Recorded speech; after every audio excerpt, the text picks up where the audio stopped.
Thomas was waiting at a junction when a bus arrived. "Hello," said Thomas. "Who are you?" "I'm Bertie. Who are you?" "I'm Thomas. I run this branch line." "So you're Thomas. Ah, I remember now. You got stuck in the snow. I took your passengers and Terrence the tractor pulled you out. I've come to help you with your passengers today." "Help me," said Thomas. "I can go faster than you."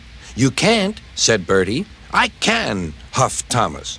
"I'll race you," said Bertie. Their drivers agreed to the race going ahead. The station master said, "Are you ready? Go!" Thomas never could go fast at first, and Bertie drew in front.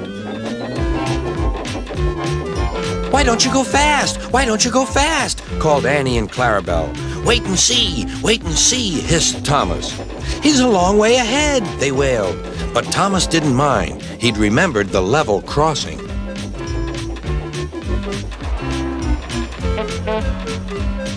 There was Bertie fuming at the gates while they sailed gaily through.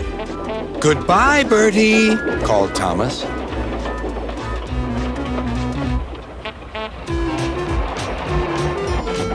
After that, the road left the railway so they couldn't see Bertie.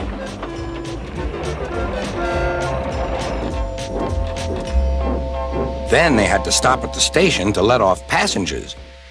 "Beep, beep. Quickly, please," called Thomas, and off they went again. Come along," sang Thomas. We're coming along," sang Annie and Clarabelle. Hurry, hurry, hurry," panted Thomas. Then he looked ahead. There was Bertie tooting triumphantly on his horn. Oh, dearie me," groaned Thomas. "Steady, Thomas," said his driver. "We'll beat Bertie yet. We'll beat Bertie yet. We'll beat Bertie yet," echoed Annie and Clarabelle. We'll do it," panted Thomas. "Oh, bother, there's a station." Then he heard Bertie. "Goodbye, Thomas. You must be tired. Sorry I can't stop. We buses have to work, you know. Goodbye." "Oh, dear," thought Thomas. "We've lost." But he felt better after a drink. The signal dropped. "Hurrah, we're off! Hurrah, we're off!" puffed Thomas.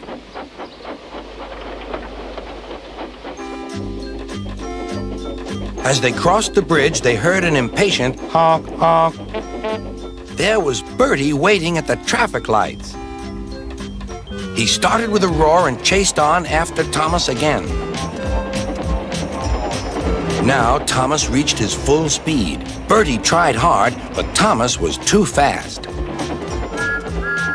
Whistling triumphantly, he plunged into the tunnel, leaving Bertie toiling far behind.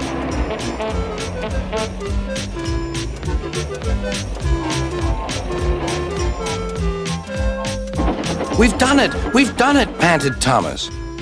"We've done it, hooray! We've done it, hooray!" chanted Annie and Clarabelle as they whooshed into the last station.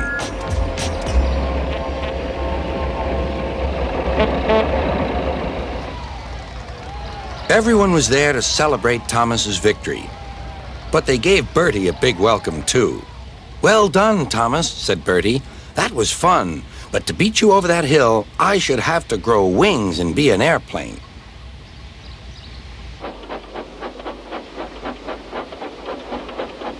They now keep each other very busy. They often talk about their race, but Bertie's passengers don't like being bounced like peas in a frying pan. And Sir Topham Hatt has warned Thomas not to race at dangerous speeds. So although, between you and me, they would like to have another race, I don't think they ever will. Do you?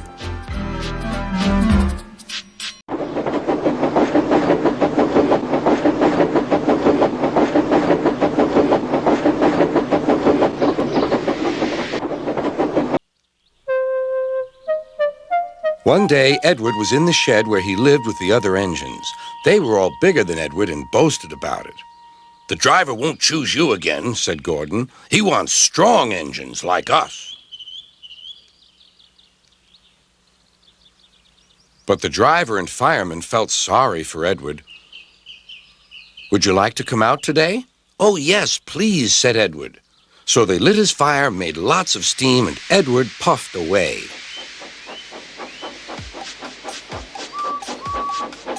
The other engines were very cross at being left behind.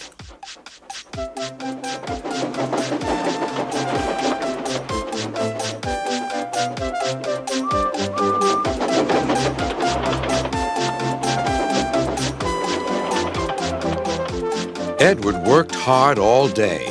The coaches thought he was very kind, and the driver was very pleased.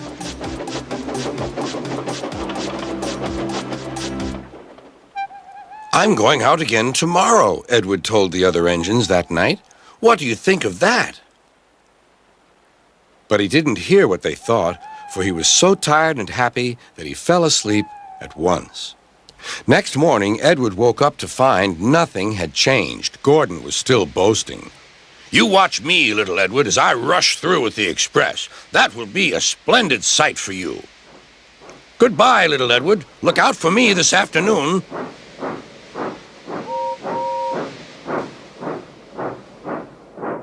Edward went off to do some shunting.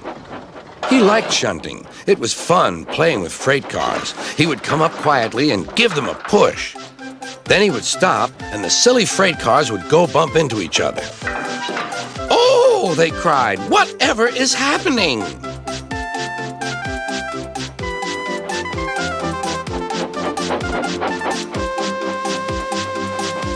Edward played till there were no more freight cars. Then he stopped to rest. Presently, he heard a whistle. Gordon was cross. Instead of nice shining coaches, he was pulling a dirty freight train. "A freight train, a freight train, a freight train," he grumbled. "The shame of it, the shame of it, oh, the shame of it." Edward laughed and went to find some more freight cars. Then there was trouble. "Gordon can't get up the hill," the porter called to Edward's driver. "Will you take Edward and push him, please?" They found Gordon halfway up and very cross. His driver and fireman were talking to him severely. "You're not trying." "I can't do it," said Gordon. "The noisy freight cars hold an engine back so." Edward's driver came up. "We've come to push." "No use at all," said Gordon. "You wait and see," replied Edward's driver. They brought the train back to the bottom of the hill.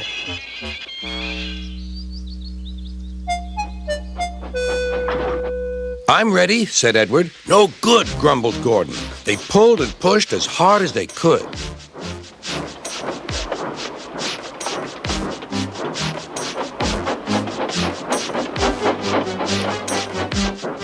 "I can't do it! I can't do it! I can't do it!" puffed Gordon. "I will do it! I will do it! I will do it!" puffed Edward. Edward pushed and puffed and puffed and pushed as hard as ever he could. And almost before he realized it, Gordon found himself at the top of the hill. "I've done it! I've done it! I've done it!" he said proudly.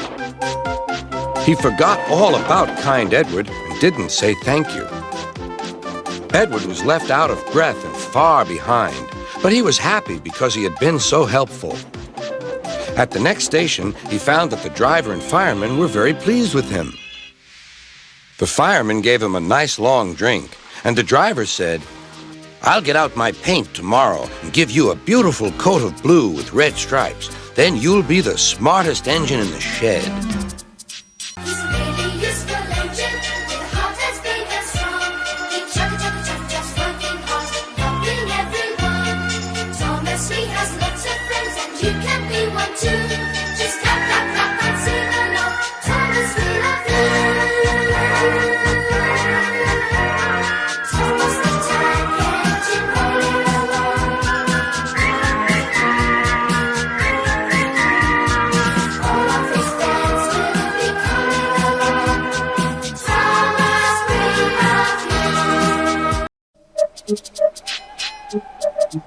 Thomas the tank engine wouldn't stop being a nuisance. Night after night, he kept the other engines awake. I'm tired of pushing coaches. I want to see the world." The other engines didn't take much notice, for Thomas was a little engine with a long tongue.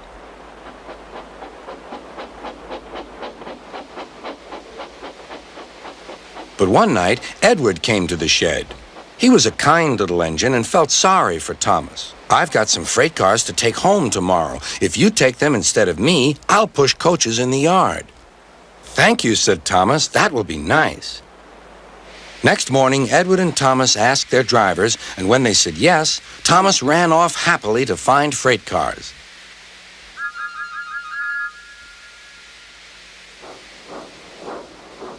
Now, the freight cars are silly and noisy. They talk a lot and don't attend to what they are doing.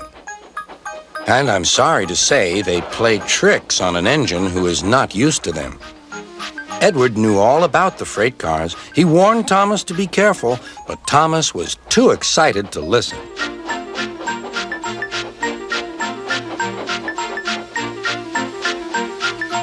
The shunter fastened the coupling, and when the signal dropped, Thomas was ready. The conductor blew his whistle. "Beep, beep," answered Thomas and started off. But the freight cars weren't ready. "Oh, oh," they screamed. "Wait, Thomas, wait!" But Thomas wouldn't wait. Come on, he puffed. "All right, don't fuss. All right, don't fuss," grumbled the cars.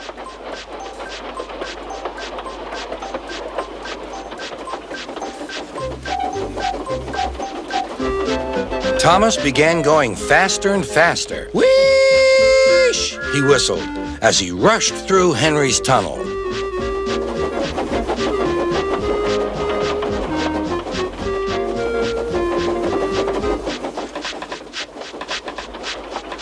"Hurry, hurry," called Thomas. He was feeling very proud of himself. But the cars grew crosser and crosser.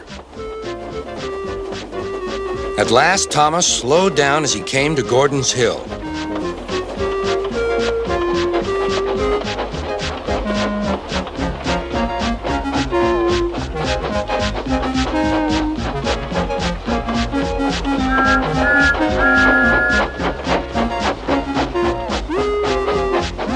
"Steady now, steady," warned the driver as they reached the top.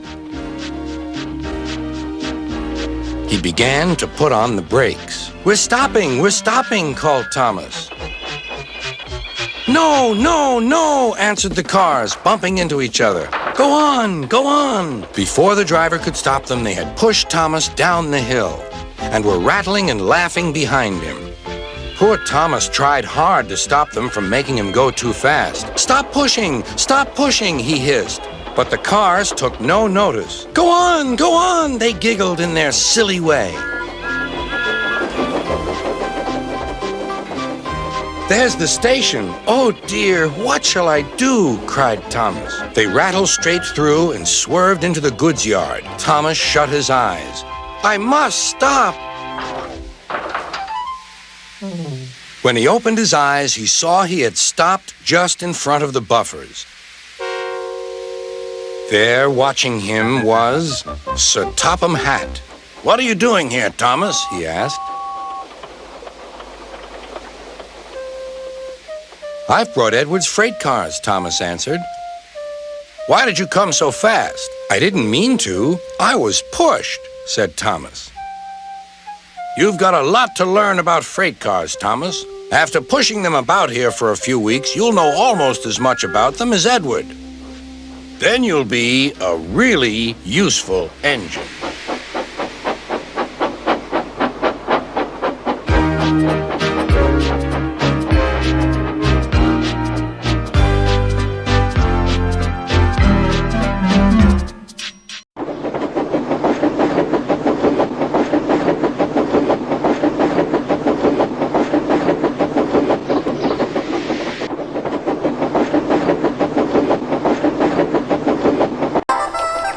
Trevor the traction engine enjoyed living in the vicarage orchard. Edward came to see him every day, but sometimes Trevor didn't have enough work to do. "I do like to keep busy all the time," he sighed one day, "and I do like company, especially children's company." Cheer up, smiled Edward. Sir Topham Hatt has work for you at his new harbor. I'm to take you to meet Thomas today. Oh, exclaimed Trevor happily. A harbor, the seaside. Children, that will be lovely.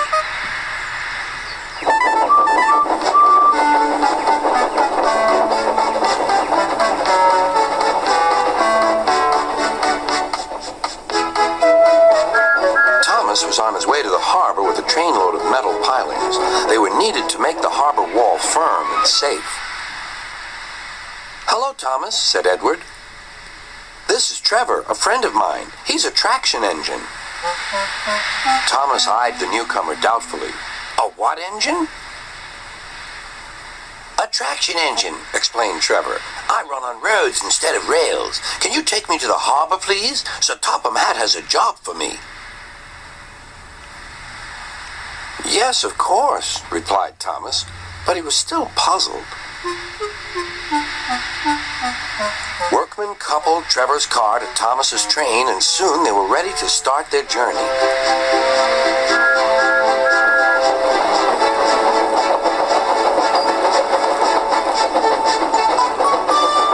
I'm glad Sir Topham Hatt needs me, called Trevor.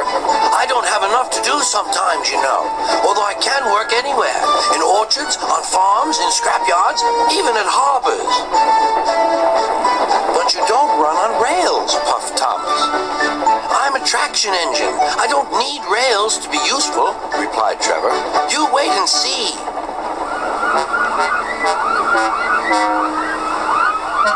When they reached the harbor, they found everything in confusion. Cars had been derailed, blocking the line, and stone slabs lay everywhere. We must get these pilings past, said Thomas's driver. They are essential. Trevor, we need you to drag them around this mess. Just the sort of job I like, replied Trevor. Now you'll see, Thomas. I'll soon show you what traction engines can do. Trevor was as good as his word. He dragged the pilings clear with chains and towed them into position. Who needs rails? He muttered cheerfully to himself.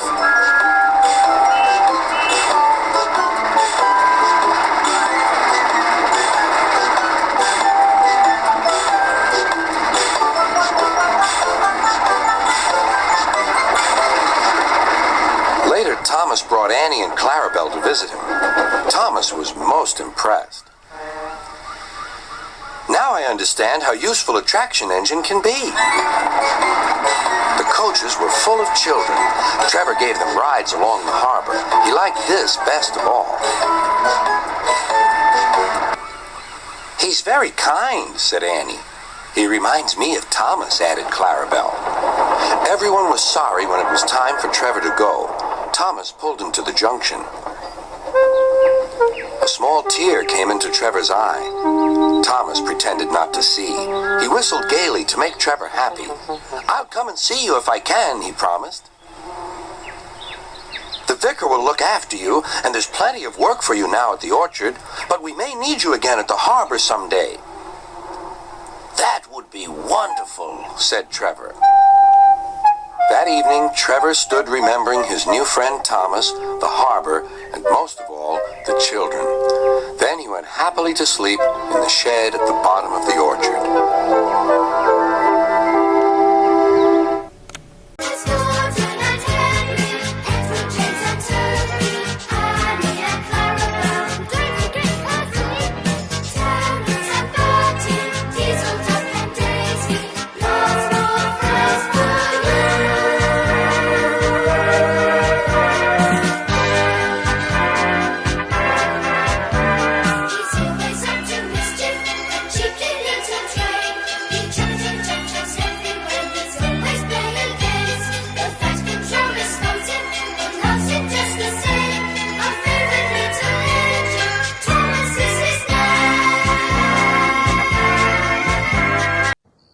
On starry nights when the moon is full and the air still, you can hear the sounds of faraway ships and distant laughter. They echo over the hills and through the valley, down calm canals and sleepy inlets. Every engine knows that these are the sounds that say the harbor is hard at work at the big station by the sea. One night, a special load of fish was ordered. Sir Topham Hatt decided that extra vans must be added to the train that the men call the Flying Kipper. The only vans available were old ones. They had not been used for a long time.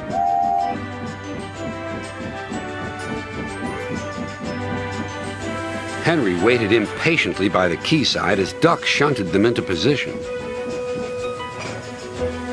Thomas puffed by with the mail train.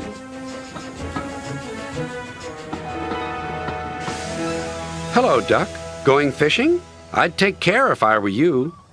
Why? Huffed Duck.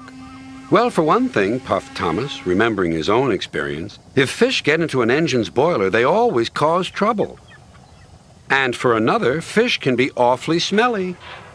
And I know what I'm talking about. Good night.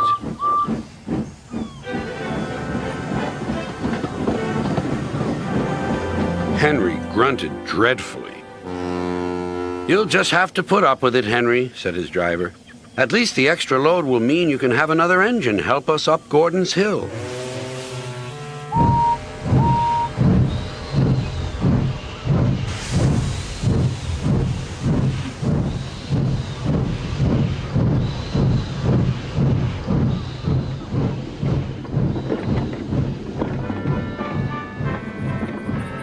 Meanwhile, Duck was waiting at Edward's station so that he could help the heavy train by pushing from behind.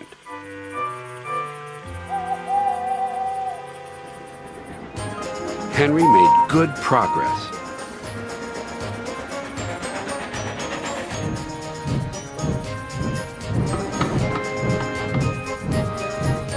When they reached Edward's station, his driver stopped the train beyond the platform.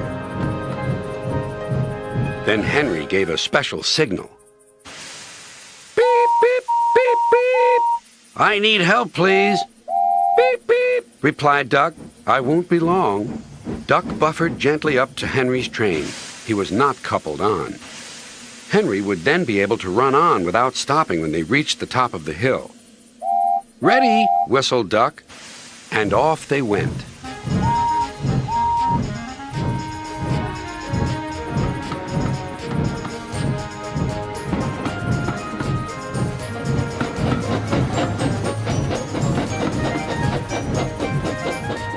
Soon they reached Gordon's Hill. Push hard, puffed Henry. We're doing it, replied Duck. Henry was pulling his train harder than he realized.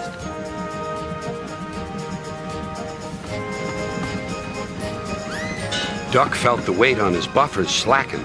Then Duck noticed something else. There's no sign of a tail lamp, he puffed. He whistled, but there was no reply. Meanwhile, Henry had noticed something too. My train's getting heavier, he thought to himself. I'm slowing down. Then there was trouble.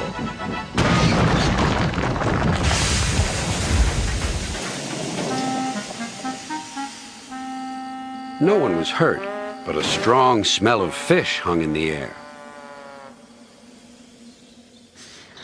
Next day, workmen found the broken tail lamp at the bottom of the hill. Sir Topham Hatt spoke kindly to Duck. The accident wasn't your fault. We should have checked that this tail lamp was fixed on properly. We'll soon have you in working order again. Thank you, sir, said Duck sadly. Thomas told me to be careful about fish. They got me in a right pickle, didn't they?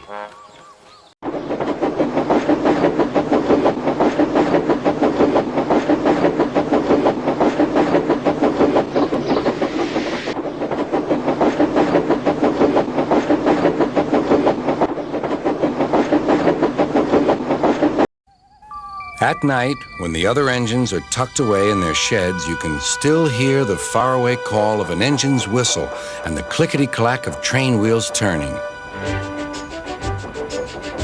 This is the sound of the mail train. One train is pulled by Thomas and the other by Percy, as the loads are too heavy for one engine to do the work alone. The mail is loaded into freight cars at the harbors, and the engines pull their trains through the silent stations delivering their precious loads.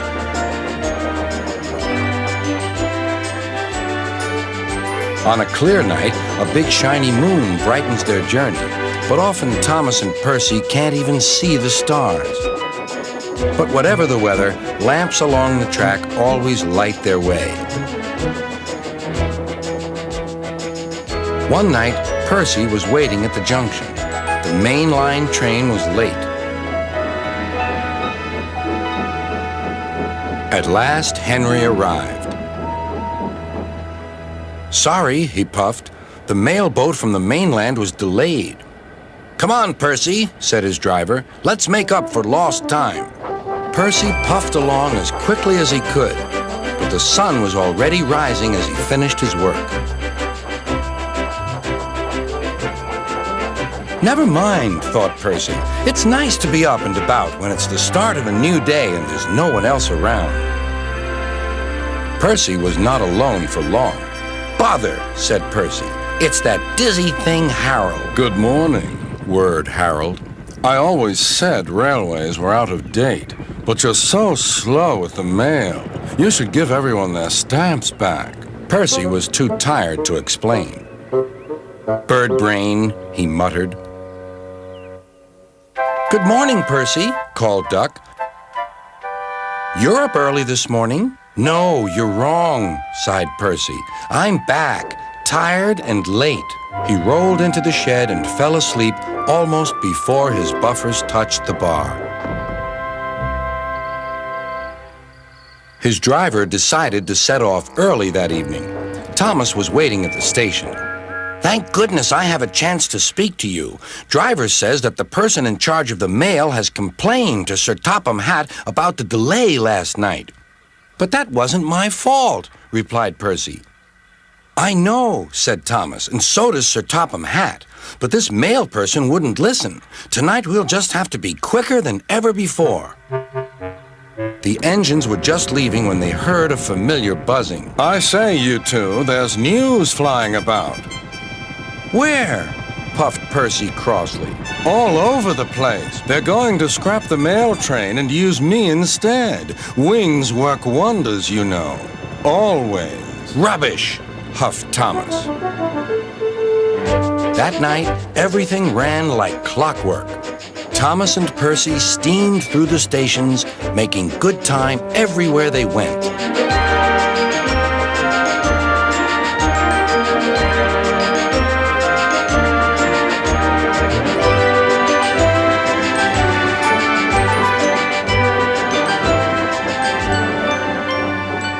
At a station, Thomas noticed a man looking cold and worried. He had missed his train home. "We can give you a ride," said Thomas's driver, "but it will be rather uncomfortable." "Thank you," said the man. "Anything's better than sitting here."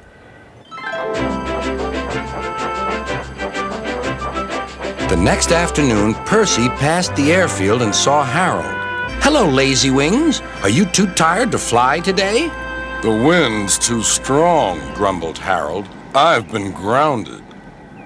"You need rails," laughed Percy. "They work wonders, you know. Always." That night, Sir Topham Hatt showed the two engines a letter. It was from the man who missed his train. "He thinks you are both splendid, and everyone says that the mail train is the pride of the line.